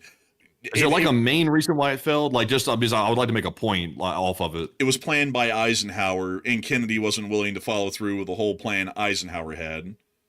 Okay, so it was basically falling too short. They didn't want to follow it through either. So, that's just it's just we can't go starting to stuff like that. Like it can always go sideways. Like even if they have a foolproof plan, like for example, when we went down to Venezuela and captured Maduro, like we said before, that could have easily gone sideways. Like there was no guarantee that was going to go perfectly. Our armed forces and special forces, they're very competent, but sometimes things just happen. Shit happens on the mission that goes sideways. Like for example, when they went to go get Bin Laden out of the Middle East, there was a couple things that went sideways on that too, like helicopters crashing and stuff like that you really can't foresee. And it's like that things go really sideways, and all of a sudden you get into a quagmire if it goes too sideways. So that's why it's always risky to start stuff like this. That's why we shouldn't be so quick to jump into it. I see a lot of people actually, Matthew, asking for a little bit of a history lesson about the Bay of Pigs. I'm going to give a quick one, folks, because it's actually a little bit in depth as to why that failed, but it's important to remember because there's a lot of lessons to be learned from it. During the Eisenhower administration, when Bautista's regime, which was the capital, more so authoritarian, semi-capitalist sort of regime that existed that was friendly to the United States, fell at the hands of Fidel Castro's uprising in Cuba, and then Bautista fled Cuba to live in exile in the United States. Eisenhower was very big into the concept of communist containment, which means that we should actively be fighting and destroying any communist influence, especially in the Americas, and making sure that communism remains contained to the Soviet Union and countries that were already communist. So Eisenhower started to work with the Vice President Nixon, which crazy enough, Nixon would also go on to be president later. But Eisenhower and Nixon both started to work with the Department of Defense and the CIA, which was Alan Dulles at the time, who was the director, to start working on an overthrow of the Cuban communist government that had just come into power. So their plan was to get a whole bunch of Cubans that had fled and were living in southern Florida and give them a whole bunch of arms and use the mafia as a third party so that way the U.S. government's fingerprints weren't on the operation, and also give them some air cover that would also be operated and fielded by the Cuban expats in Florida, and then to conduct strikes on Cuba. When Kennedy became president, he didn't want the Cuban air power to be involved because he thought that'd be too overt. So when the Bay of Pigs invasion landed, it was half-baked, half-assed, and it failed because it had no air cover or air support when the original Eisenhower plan actually had that built into it. So I hope that does address that well as a short history lesson. And Matthew, what breaking news do we have coming out at this moment? Okay, so the IRGC is just taking responsibility for the attack on Kuwait. And right now it appears to be that the attack might still be ongoing. I can't tell if it's still happening at this moment right now, but it looks like the IRGC and also Iranian aligned state media has put out a statement here. They say the IRGC has purposely targeted an American airbase in Kuwait. They say they announced in a statement following the attack by the U.S. aggressor army on a point on the outskirts of Bandar Abbas airport with aerial projectiles at dawn today, that the one that just occurred that we covered earlier. They say that the IRGC says as follows: in the name of Inshallah, the Most High, in their words, they said the most powerful and those who attack you, and they say some bullshit. They said following the attack by the U.S. aggressor army on a point on the outside. Why are they repeating the same thing over again? So in other words, let's just put it this way: it's word salad, it's word soup. The IRGC has taken responsibility for it, and they say they purposely hit an airbase, an American airbase in the area, and it does appear in the vicinity of where these explosions were happening. It does appear that the Ali Al Salim Air Base is apparently right there in the area. So it looks like that's probably what they were targeting. It looks like the trajectory does line up from that right there.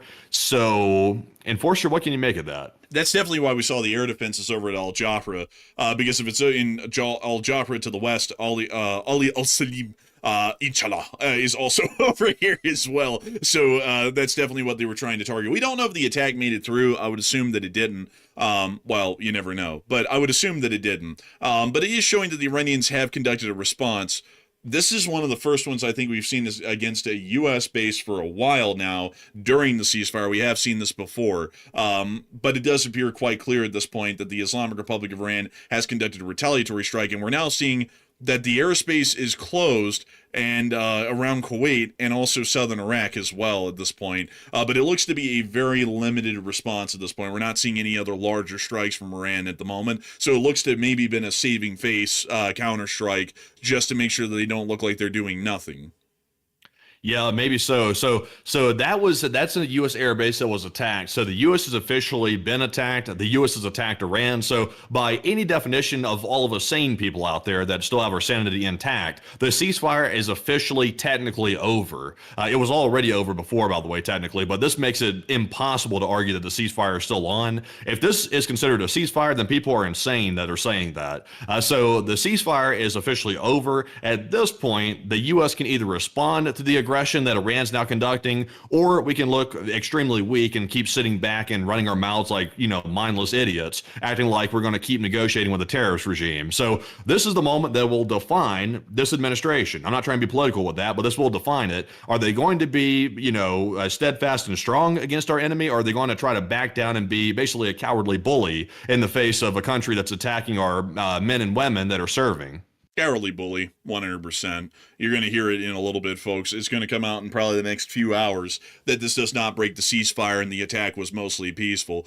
Because if there's anything that we know, the Iranians attempted an attack on 3 destroyers that were going through the strait, and we did literally nothing. They also conducted attempted attacks on U.S. forces near to Erbil, and we literally did nothing. And they've conducted a significant amount of attempted attacks on U.S. forces in recent days, and we've done quite literally nothing. So I would have to be completely frank with y'all.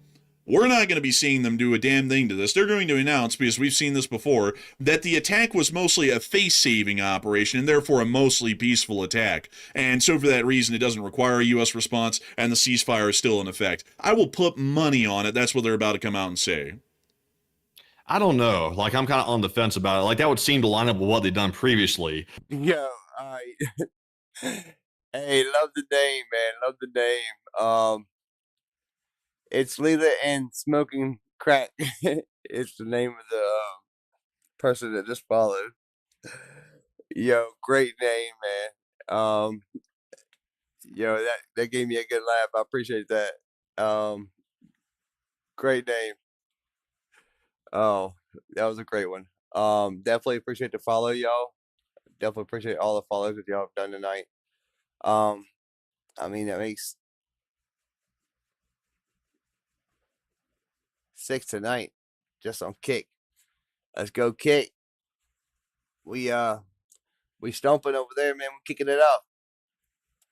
But at the same time, though, eventually at some point, folks, the U.S. public that likes to be kind of ignorant to what's happening, like with geopolitics, they get bits and pieces of this information, not nearly as in depth as what we're going over right now in the air. Like, this is insanely in depth compared to what most Americans hear from mainstream media by far. And most people know that. It's in the chat. Mainstream doesn't cover anything anymore of any importance. So eventually they'll hear bits and pieces of this, and they'll draw the same conclusion. They'll draw the conclusion that this is starting to look extremely weak, and that's going to reflect on the leadership in the United States eventually. So, it's going to catch up. So I think this might be inching them closer to responding, but we can't say that for a fact because so far they've been rather weak, I would say, on Iran. Yeah, I would have to say, I would have to be honest with you, though. I just don't think they're going to respond. I have a feeling, let's put our bets. Matthew's saying this is probably going to be it. This is probably going to be what's the catalyst to respond. I'm saying they probably won't respond to this at all. They're going to give their same boilerclad statement. It's mostly peaceful. It didn't really mean anything. Face-saving measure. All that. Ceasefire still in effect. We're still looking for a diplomatic solution because no matter what, that's what they keep doing. It's stupid. It's completely pointless. But that's what they want to do, and they mean they're going to keep going for that. So, I hope that addresses that well. We're going to have to see what happens over the next 72 hours and which one of us ends up being right. Me, who says that they're going to do nothing about this, or Matthew that says they're finally going to do something about this the 90th time. So we'll have to see. But anyways, moving us on out of this breaking news segment, it is time for us, folks, to get on back and into the rest of the news that we have from around the world. And we have a lot of news that has come out of Europa today, and particularly the war in Ukraine. Before we get directly into the war in Ukraine, we did get some good news today from Sweden, as they reported that they are preparing to transfer Gripen JAS-39s of the C and D variants to Ukraine. I heard that you can shove these things into a CD player and they run a pretty nice movie. The number of aircraft is currently unknown, but we do know that the Gripens are going to be handed over. The Prime Minister of Sweden has scheduled a press conference to tomorrow, at which the transfer is expected to be announced. JAS-39 Gripens are incredibly affordable and easy to operate. They're very easy to maintain, very affordable, and generally are able to carry a pretty decent loadout as well. So pretty nice to see these things being given to the Ukrainians by the Swedes, especially during this moment in time when air defenses in Ukraine are becoming somewhat strained. As Zelensky did put out a statement today to the President of the United States asking the U.S. for support. This is the first page of the letter. There was about 6 of them. But I'll read you all the first page here really quickly, not all 6 of them, to kind of give you a little bit of an idea of what exactly Zelensky said. Dear Mr. President, honorable representatives, dear friends and allies, and dear Americans, it is on Memorial Day, May 25th, that I chose to write this letter to you. It has already become a tradition in Ukraine, and I believe it always will be for every president of Ukraine, to address the United States on this day with words of gratitude. In Ukraine, as we defend our independence, we hold men and women in uniform in the highest respect. Without their courage, Ukraine simply would not exist today. That is why we feel especially grateful to America's men and women in uniform and every American. Time and again, America has helped protect Europe and defend freedom. And today, with your experience and steadfast support, you continue helping us defend ourselves against Russia's unprovoked and ruthless aggression. We know that the world will be a much darker place without American leadership and determination, and we deeply value everything you do to protect freedom and save human lives. For that, I thank you. Just ahead of Memorial Day, on the night of May 24th, Russia launched an especially cruel, massive attack on Ukraine. Russia used 54 cruise missiles, 30 ballistic missiles, and 3 Zircon hypersonic missiles, and 2 Kinzhal air-launched ballistic missiles. Russia also launched intermediate-range Oreshnik ballistic missiles, one striking the Kyiv region, while another reportedly fell in the temporarily occupied territory in Ukraine's Donetsk region. In addition, around 600 tank drones were used against Ukraine. Many of them were... What's going on, Chili Apple? I just scrolled down and seen where you just sent the message. What's going on, bud? Shahed types and the same Iranian designed weapons that have already shown their destructive power in the Middle East and Gulf regions when used by Iranian forces. The rest of the letter then went on to explain that because of the significant strain that the armed forces of Ukraine find themselves under, they are starting to run out of critical interceptors such as the NASAMS and the Patriot PAC-3 missiles and PAC-2 missiles that have been provided to them in the past. The letter goes on to ask the United States to please provide them with some Patriot missiles because they desperately need them for their defense, and this would not be a permanent ongoing request because Ukraine is actively working to create their own surface-to-air missile defense system that will be able to do the same thing as the Patriot, but be indigenously designed inside of Ukraine and not require U.S. support to continue to see that these air defense systems are operational. A lot of people are starting to wonder whether or not this will be followed through on and the U.S. will be willing to support the Ukrainians, because it seems that the current administration has a lot more deference for the Russians than they do the Ukrainians at this point, although that's clearly a completely misplaced sort of a notion or belief to think that the Russians are any better than Ukraine. Hell, this is for defense. This isn't even an offensive weapon. So it's like even if the U.S. has an affinity for Putin and Russia, which it does appear they have that for whatever reason, we don't know. But this is for defense. This is for protecting Ukrainian civilians, like normal everyday people in Ukraine that simply want to just live their life and not obviously get smashed by a missile. It's like this is for that. So it's like surely we can come up with like some missiles to provide Ukraine to protect the civilians, because we do it for everybody else. We do it for Israel. We do it for the Gulf states. Why would Ukraine be an exception? Well, you never know. I have a feeling there's definitely going to be an exception out there for this, because we have seen that support for Ukraine has been very non-existent for the larger part in the current administration. And some people will say, "Oh, it's bullshit. We're still giving them $400 million." $400 million is nothing. I'm going to put that down in the strongest terms. $400 million isn't shit in war spending. Like, that is a Happy Meal basically for a war. That's not going to do anything for anybody, and that's non-existent token support. So hopefully we'll see that they do provide some sort of support, because, I do find it kind of a little interesting, folks.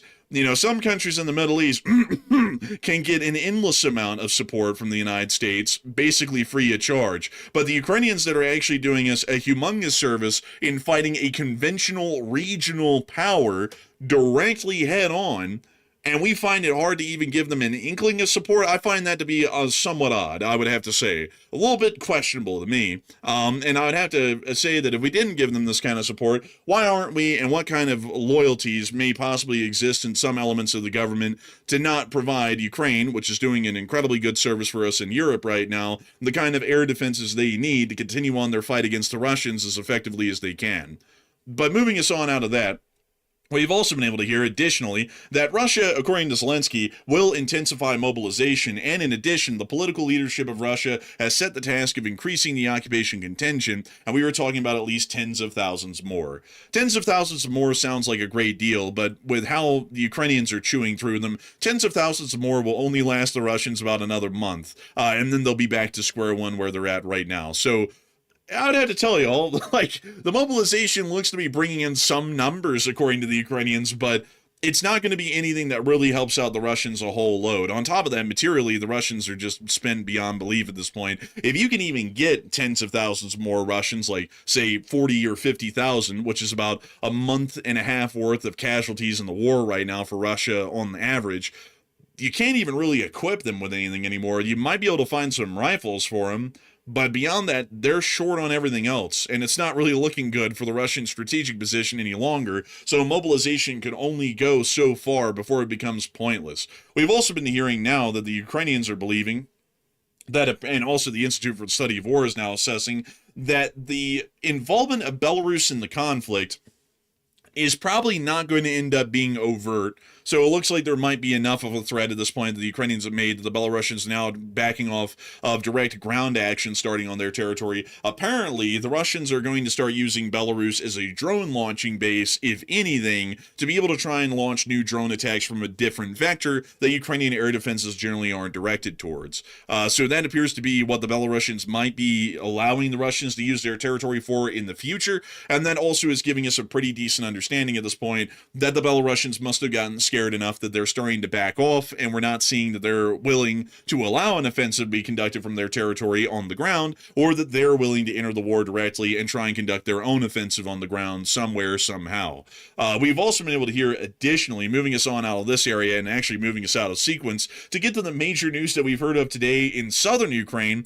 The Russian Federation is actively retreating in this area. Now, I do have to say, folks, it's not a humongous landslide kind of a loss of land. It's a square mile here and a square mile there, but generally across the whole front, we're seeing that the Russians are seeing some of their frontline holdings being eroded away. And from what we know, it isn't really because the Ukrainians are engaging them and pushing them back. It's that sustained combat on the active front is too hard for them to be able to continue due to their lack of supplies, and so they're retreating to try and give themselves a little bit of breathing room to where they're not engaging Ukraine as heavily on the daily, to try and restore their arms and stock supplies behind the line, to see that a continued conflict could keep going for those specific battalion tactical groups that are now retreating in this area. According to some, including the head council of reservists, Tomochka, he stated, a huge stutter right there, that Russian army is retreating in the Zaporizhia and Dnipropetrovsk directions for the first time since 2023. And it's becoming quite clear at this point that the Russian Federation is starting to run into some significant problems down here. This is also giving us an idea that the supply side situation is a lot more desperate than we actually anticipated. It was believed that the Russians most likely had emergency supply stores in this area that would probably be able to last weeks, and if they stretched it, probably a couple of months, before we even started to see significant telltale signs that the front was running dangerously low on supplies. However, we're starting to see right now that the front is running dangerously low on supplies, and there's already the telltale warning signs that the Russian front could be incredibly fragile and near to the verge of collapse, because the battalion tactical groups are taking it upon themselves to retreat, to be able to try and engage the Ukrainians less, to try and conserve ammunition. They are running dangerously low. The quartermaster of that unit has apparently reported to the battalion commander, at a minimum, in multiple different areas of the front, that if they continue at their current munitions consumption rates with the resupplies that they're getting, they will quite literally run out of all ammunition in the very near future, and therefore actions must be taken to mitigate ammunition consumption and to be able to try and conserve it as much as they can. So this is clearly showing us that right now the Russian army is in a desperate situation, and if the Ukrainians are able to engage them and burn out their ammo, they might actually be able to achieve a breakthrough down here within the next several months. We've also been able to see that some artillery crews of the 225th Assault Regiment were also pounding the Russians with their artillery here in the southern front today and near to the Wheelapal front. This footage did come out from the 225th Assault Regiment, which was operating the artillery within this front. We see them loading the charge and the shell, aiming, and then they make it to their bunker next door so that way if a drone attack happens, they won't get hit. And we can see the M777 firing and then impacting the site dead on the nail.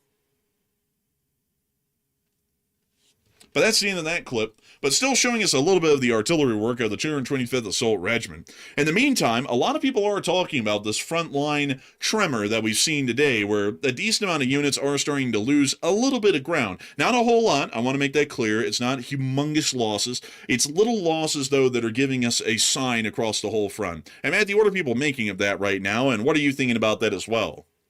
All right. So now that we're seeing that for the first time since 2023, that's several years ago, by the way, now Ukraine is saying that Russian forces have started retreating in Zaporizhia and also in a couple other regions as well. And once again, it's not massive retreats, but the fact that they're retreating whatsoever is the first time it's happened in several years. So it's a big deal. So what is going to happen next? 60% said Russia will continue retreating, and 18% said this will be temporary only, and 13% were in between and in the middle. And I'll say that this is a bad sign. It's like the tremors right before a megaquake happens. That's the way I'm taking those. The Russians are having a multitude of problems piling up all at once. They're having a gasoline shortage. They're also having a logistics shortage. They're having a drone shortage. And Ukraine is the exact opposite. Ukraine's ramping up their drone production. They're also putting a lot more effort into the Zaporizhia region. So it's like a perfect storm at this point. They're basically right in the middle of a hurricane that's about to hit. So I would say the Russia will continue retreating. Now, these problems inside of Russia aren't going away anytime soon, and it appears to be getting worse really quick. And we'll get to that gasoline shortage information pretty shortly in just a minute in the news cycle. But I'm with the 59%. I think this is a sign of bad things to come for the Russians. But also, on one hand, while that is good for the Ukrainians, it is going to put Putin in a new situation because he's also facing some bad approval ratings. Also, he's facing some possible civil unrest. And this might exacerbate that because now Putin's going to have to call up a mobilization to try to combat this off.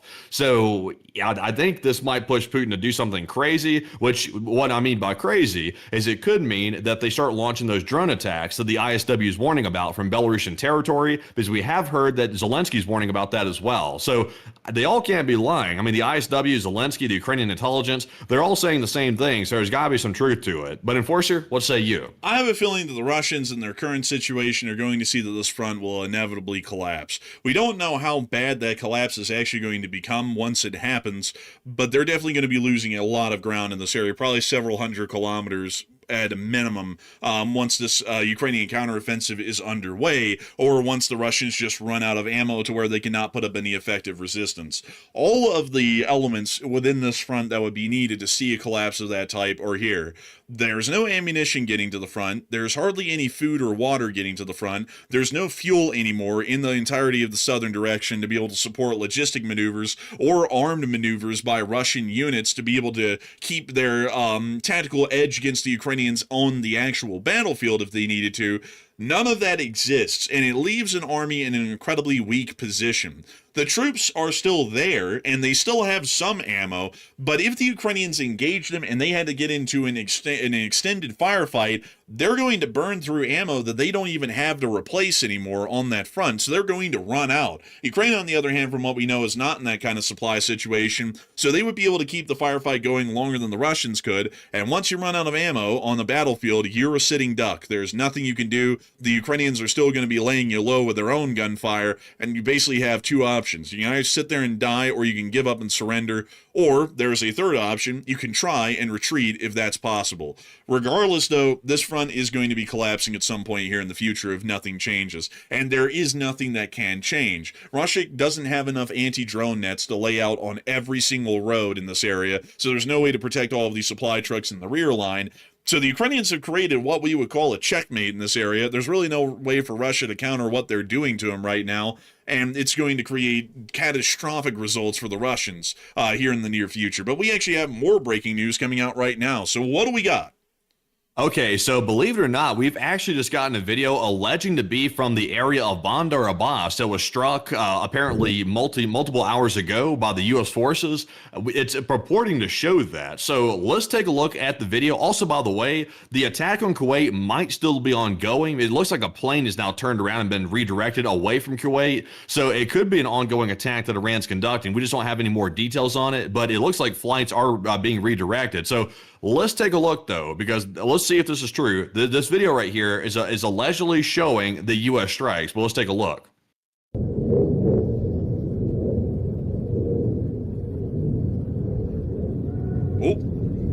Oh, there was an explosion, a second, and a third.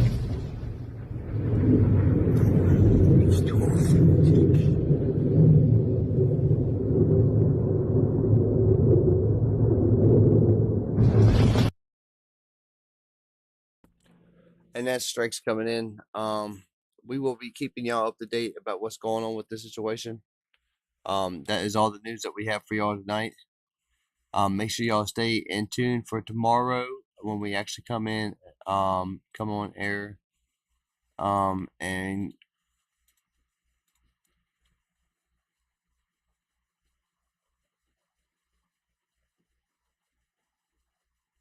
one sec.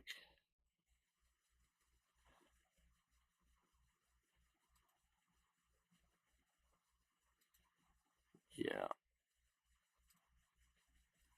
But when we come back on air tomorrow night, well, if we do have breaking news for tomorrow evening, we'll be back on air at 4:30 Eastern Standard Time. If not, we'll be back on tomorrow night at 10:30 Eastern Standard